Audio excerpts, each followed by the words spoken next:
She filed a proof of service with the court indicating that she had personally served the named people at an address and the location and included a description of the person, including, said for one of them, described his appearance, including having a missing ear.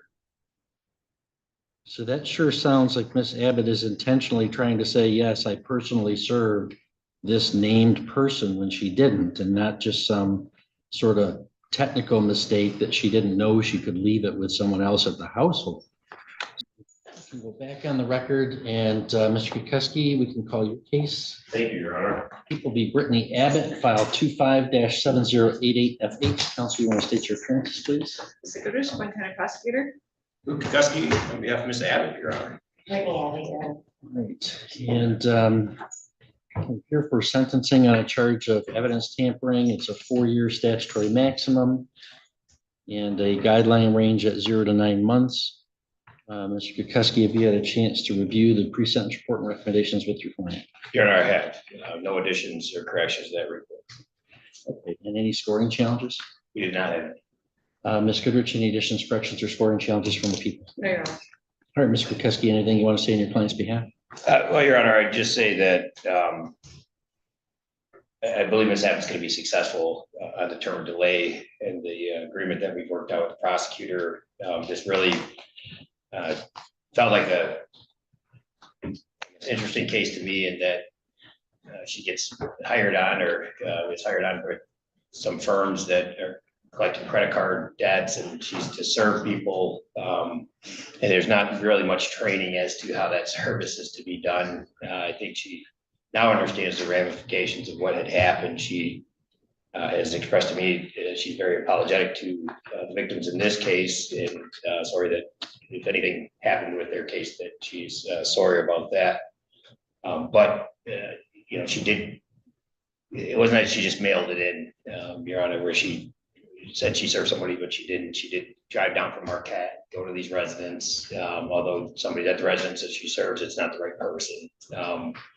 So again, I think the disposition that's been worked out here is addresses the issues and addresses the conduct and behavior. I would ask the court to follow the agreement that we have for this 6-month delay with Ms. Abbott at this time. Thank you.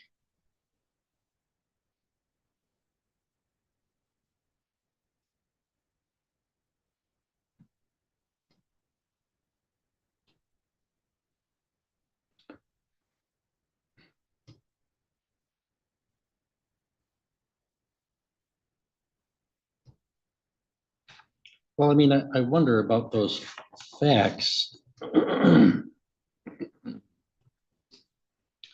She filed a proof of service with the court indicating that she had personally served the named people at an address and the location and included a description of the person,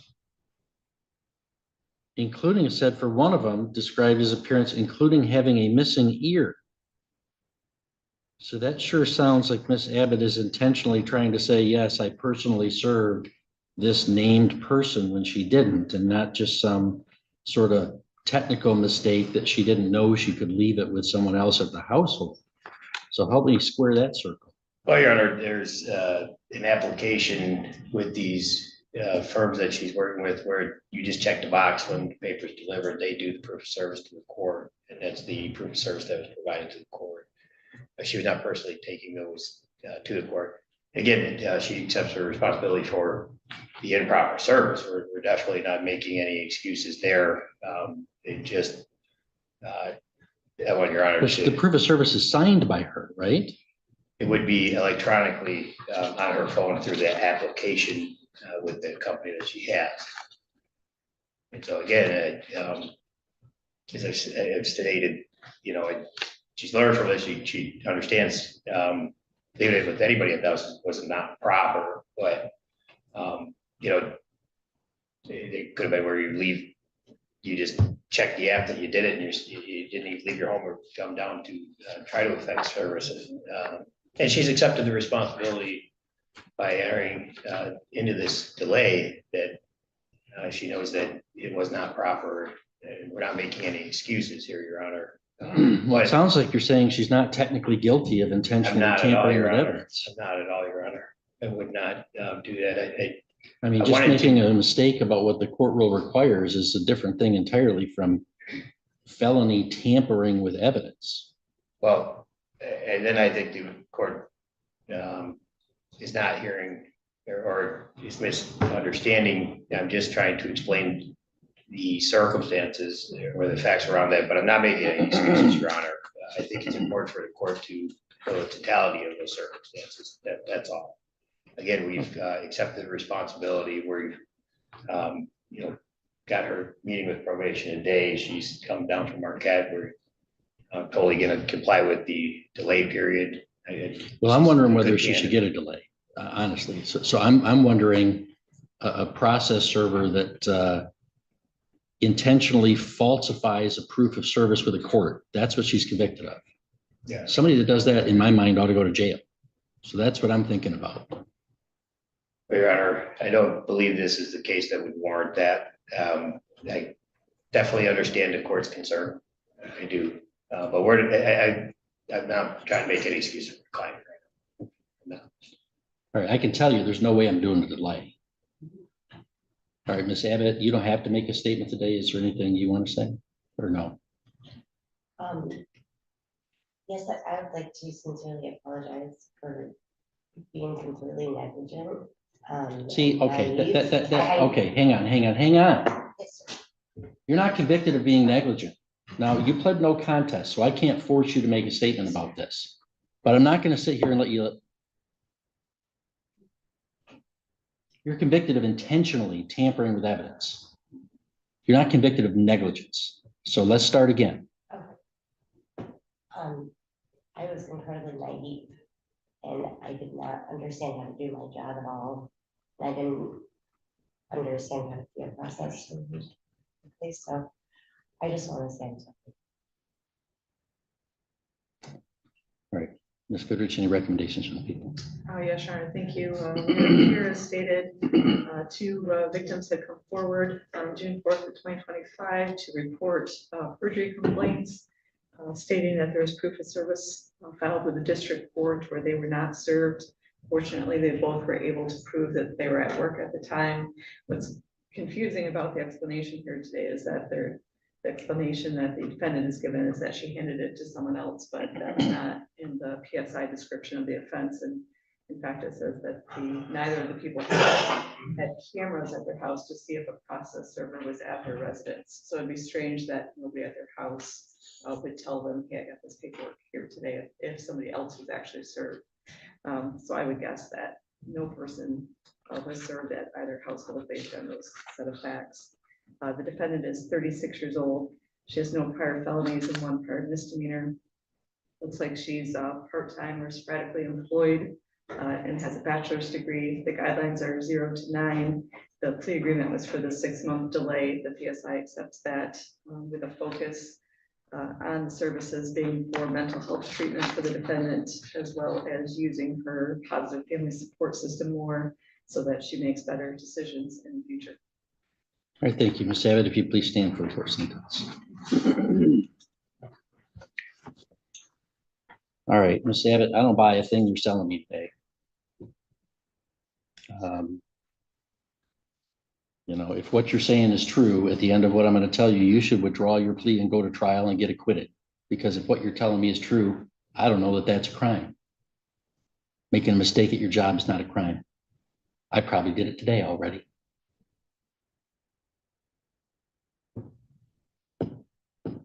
You're convicted for certifying as a process server, certifying that someone was served personally when they weren't, and submitting something false to a court.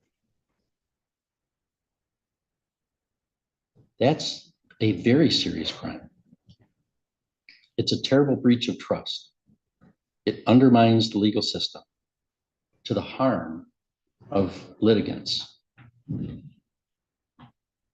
You wouldn't like it today if I sentenced you and you weren't even here and didn't know about the case, because you're entitled to due process of law. The bare minimum of due process of law is notice and an opportunity to be heard. by your lies to a court, you deprived one of your fellow citizens of notice and an opportunity to be heard.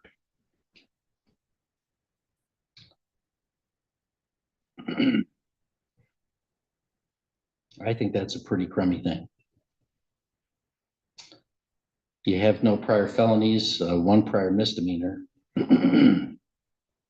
I don't really see a need for services on probation. It's really nothing that connects to this behavior of any like criminogenic needs, you know, that would have contributed to this situation. I certainly don't think that that kind of behavior warrants 6 months of a delayed sentence and a dismissal at the end. So again, either you're innocent and should go to trial, or if you're guilty, this would not be a just outcome. So it'd be my intention today to sentence you as follows. $68 in state cost, the crime victim's assessment of $130, court costs of $350, comply with DNA testing and pay a $60 fee, and serve 6 months in the Sheboygan County Jail with credit for 1 day previously served. That does not comply with that is within the advisory guidelines. I think even though it's an intermediate sanction, the circumstances of this crime, the breach of trust and the interference with the administration of justice are inadequately taken into account in the guidelines. So therefore, that does not comply with the sentence agreement. So you've got a choice to make, and I'll give you a minute to talk with your lawyer about that. You can either accept my sentence as I've announced it today, or you can withdraw your plea, and it goes back to a pretrial posture, and we'll schedule the jury trial on 2 counts of obstruction of justice and 2 counts of evidence tampering. So I'll give you some time to talk with him.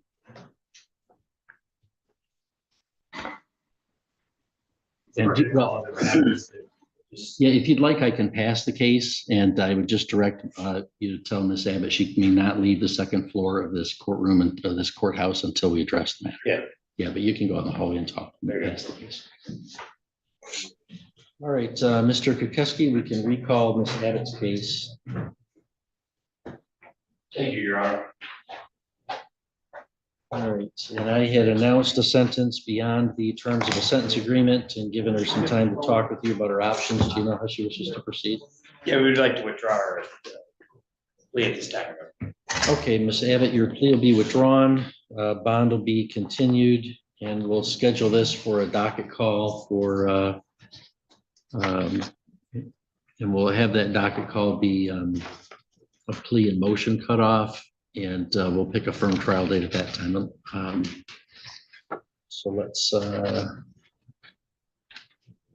mean, we could come back, I've got a docket next week on the 9th. We could just, gives you guys a couple of, a few days to see if there's anything else that you want to do, given what I've said here today, or if you want to schedule it for trial, and then on the 9th, we can do that. And Ms. Abbott can appear by Zoom for that, and you can too. That's no problem. You available next Tuesday? I'm not sure. I don't have a phone. My phone's operating right now. So Okay, well, let's schedule this for next Tuesday, June 9th. that's a problem. I can let the court or prosecutor know. Yeah, but don't wait for the mail. It's just next week. So I understand, Your Honor. I know the mail won't get to you. So next Tuesday, July 9th at 1:30, Miss Abbott, you can appear by video as you have previously. And we'll, at that date, schedule it for a trial if we need to. Thank you. All right, thank you, Mr. 6 months in county jail, fees, DNA testing, deal rejected. Abbott chose to withdraw her plea and go to trial rather than accept the sentence. The judge gave her the choice: own it or fight it.